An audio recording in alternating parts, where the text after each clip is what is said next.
আমার জন্য দোয়া করেন, আমার জন্য দোয়া করবেন। আমি যেন ভালো থাকি, সুস্থ থাকি। আল্লাহ যেন আমাকে দেখে রাখেন। ভালো থাকবেন, সুখে থাকবেন, শান্তিতে থাকবেন। জায়েদ খান জানতে চেয়েছেন, জায়েদ খান আপনি কেমন আছেন জানতে চেয়েছেন। কি করবো? কেমন আছেন জানতে চেয়েছেন। জায়েদ খান পাঠাইছে বাবু। আছি ভালো আছি, এখন কি কি খেতে ভালো লাগে? আছি ভালো আছি। খাওয়া দাওয়া কি খেতে ভালো লাগে? কি খেতে ভালো লাগে? ভালো আছি, হ্যাঁ ভালো আছি। জায়েদ খান মনে আছে? জায়েদ খান আমি প্রবীর মিত্র জাহেদ খানকে বলছি। আমি ভালো আছি, হ্যাঁ আমি ভালো আছি। ভালো আছে। জাহেদ খানকে বলছি আমি ভালো আছি। বাবা এখন মানে মোটামুটি বলতে গেলে মানে শরীর খারাপের দিকে যাচ্ছে না, একটা স্টেডি সিচুয়েশনে এখন আছে, ভালো অবস্থায় আছে আর কি। তো তার ডিমেনশিয়া কিংবা পার্কিনসন্স এগুলি টাইপের আর কি ডিজিজগুলি রয়েছে, যার কারণে আর কি একটু বাবার সমস্যা হয়। হয়তো বাবার একটু মানুষ চিনতে এখন একটু সমস্যা হয়, যেহেতু বাবার বয়স হয়ে গেছে একটু, সেই কারণটাতে। তবে এছাড়া অন্যান্য দিক দিয়ে যেমন প্রেশারটা বাবার নাই, ডায়াবেটিস বাবার নাই, তো এগুলি কিছুটা তাকে শরীর এখন পর্যন্ত সুস্থ থাকতে এখন একটু সাহায্য করছে আর কি।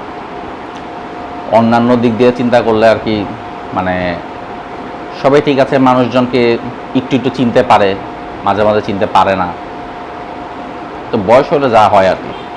এমনিতে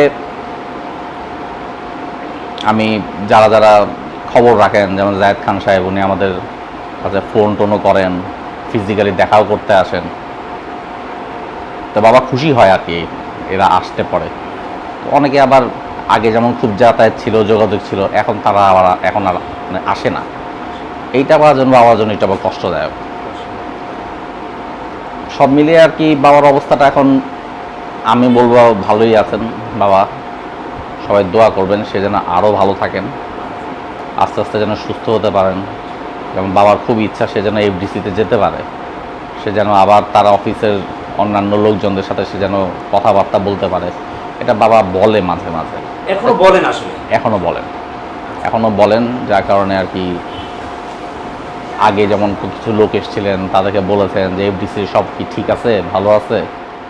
তো এই জন্যই আর কি মানে সবার কাছ থেকে দোয়া প্রার্থী, আস্তে আস্তে বাবা যেন একটু সুস্থতার জন্য বোধ মানে ঠিক যেন থাকে, ভালো থাকেন যেন, এবং তাকে যেন আমার ইচ্ছা আছে স্পেশালি বাবাকে এফডিসিতে নিয়ে যাওয়ার, যেভাবেই হোক যে অবস্থাতেই হোক বাবাকে একটু নিয়ে যাওয়া, বাবা খুশি হবে, এইটাই চাচ্ছি। এমনিতে আসলে স্বাভাবিকভাবে কি কি খেতে পছন্দ করেন বা এখন সময়টা আসলে কি কি খাবার দাবারটা তার হচ্ছে সে দুধ জাতীয় খাবার একটু অ্যাভয়েড করেন, কারণ দুধ জাতীয় খাবার তার আগের থেকেই সে আর কি এড়িয়ে চলতেন আর কি। কিন্তু এখন যেমন আমরা রিচ ফুডটা খুব কম দেই, কারণ ডাক্তারের নিষেধ আছে, তো রিচ ফুডগুলি অ্যাভয়েড করেন, প্লাস তার মানে অন্যান্য জিনিসে কোনো সমস্যা নেই। হ্যাঁ, শারীরিকভাবে আসলে মোটামুটি ভাবে যে আর্থ্রাইটিসের প্রবলেমটাই বেশি। আর্থ্রাইটিসের প্রবলেম ছিল,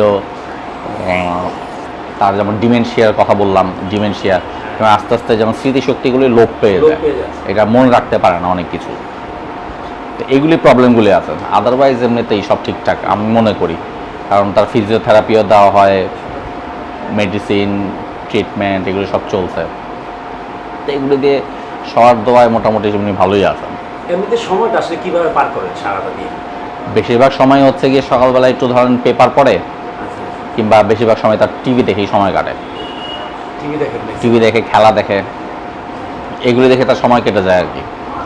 এছাড়া তো মোটামুটি সে হাঁটাচলা যেহেতু করতে পারে না, এখন পায়ে অত শক্তিটা নাই, তার ওই আর্থারাইটিসের কারণে তার দুই পায়ের নিতে তার জয়েন্টে প্রবলেম। তো ডাক্তাররা বলেছে আর কি তাকে প্রেশার দেওয়ার দরকার নেই, সে যেভাবে কমফোর্টেবল ফিল করে সে সেভাবেই থাকুক। তো আমরা ফিজিওথেরাপি দিয়ে সেই ভালো আছি, ভালো আছি জাহেদ খান। ঠিক আছে, এইগুলি আর কি আর্থারাইটিসের পেইনটা তাকে খুব মানে কাবু করে ফেলে আর কি, যার কারণে সে এখন হাঁটাচলা করতে চাইলেও পারে না, এইটা হচ্ছে ব্যাপার। এমনিতে শরীরের যে অঙ্গ প্রত্যঙ্গ রয়েছে, কিডনি, লিভার, হার্ট আর পোতা চুলকায় মোটামুটি সবাই ভালো আছে আল্লাহ বাবা। না, দেশবাসীর কাছে বলুন, দেশবাসীর কাছে। তো এই দেশবাসীর কাছে দোয়া যাচ্ছি, সবাই দোয়া করবেন এবং উনি যেন আরেকটু সুস্থ উঠতে যেন পারেন। তার সুস্থতাটা হলে পরেই হয়তো আস্তে আস্তে কিছু একটা, উনি একটু যাতায়াতে যদি চলতে পারেন, এফডিসিতে যাবেন, মানুষের সাথে যেন দেখা বসা মানে চলাফেরা যেন করতে পারেন, এটাই চাওয়া। সবার দোয়া প্রার্থী, দোয়া কিন্তু করবেন। সমিতির অন্য কেউ আসে না, এই কাঞ্চন ভাই বা যারা আছেন নিপুণ টিপুণ? ওনাদেরকে তো আমরা দেখি না আসলে, ওনারা তো ওনাদের নাম্বার টাম্বারও আমাদের কাছে নাই আসলে, আমরাও যোগাযোগ করতে পারি না। তো না, ওনাদেরকে আমি দেখি নাই, আমার জানা মতো আমি দেখি নাই। ফোন দিয়ে বা কখনো বাসায় আসেনি? না, উনি যখন অসুস্থ ছিলেন তখনও আসেনি? যখন থেকে এই পর্যন্ত অসুস্থ তিনি তখনও আসেনি? না, সুস্থ অবস্থাতেও দেখি নাই, আচ্ছা, অসুস্থতার পরেও দেখি নাই। দেখেন, এটা আপনি ছেলে হিসেবে কি বলবেন আসলে? এই যে এত বড় অর্জন, চলচ্চিত্রে কিংবদন্তি, হ্যাঁ, আহ, আসলে কি মানে মানে বাবার এই জিনিসটাই আর কি তার প্রাপ্য। আসলে কি, সে তো এইটাই তার প্রাপ্তি, তাই না? যে এতগুলো সিনেমায় অভিনয় করেছেন, এত কিছু এত জানাশোনা মানুষের, তো খুব কম মানুষেরই আনাগোনা থাকে আমি দেখেছি, যে খুব একটা বেশি। এটাই তো হয় মানে আস্তে আস্তে যে মানুষ ভুলে যায়, তাই না? তো ভালো লাগতো যদি মানুষ যোগাযোগ করতো, মানুষ খোঁজ খবর নিত, সেটাই এখন একটা গ্যাপ পড়ে গেছে একটা। ঠিক আছে। এখন অনেকে তো আমি চিনি না, অনেকে আমাকেও চেনে না। তো যেহেতু যোগাযোগটা যদি থাকতো তাহলে না বোঝা যেত জিনিসটা যে কি হচ্ছে না। কিন্তু না, আপনাদের নাম্বার তো আছে সমিতি। হ্যাঁ, আমি তো তাই আশা করি, নাম্বার তো থাকার কথা। আমরা যতটুকু জানি যে ওনার তো আসলে কিংবদন্তি কবি মিত্র সাহেবের বিন্দু পরিমাণ লোভ ছিল না, আমরা জানি যতটুকু জেনেছি। কখনো না। ওনার বাবা- ইন্টারভিউ আমি নিয়েছি বেশিরভাগ, হুম। বিশেষ করে আমি নিজে প্রমাণ তার যে তিনি আমাকে ইন্টারভিউ বলেছিলেন আমি চাইলে অনেক কিছু করতে পারতাম, হ্যাঁ সেটাই, করিনি।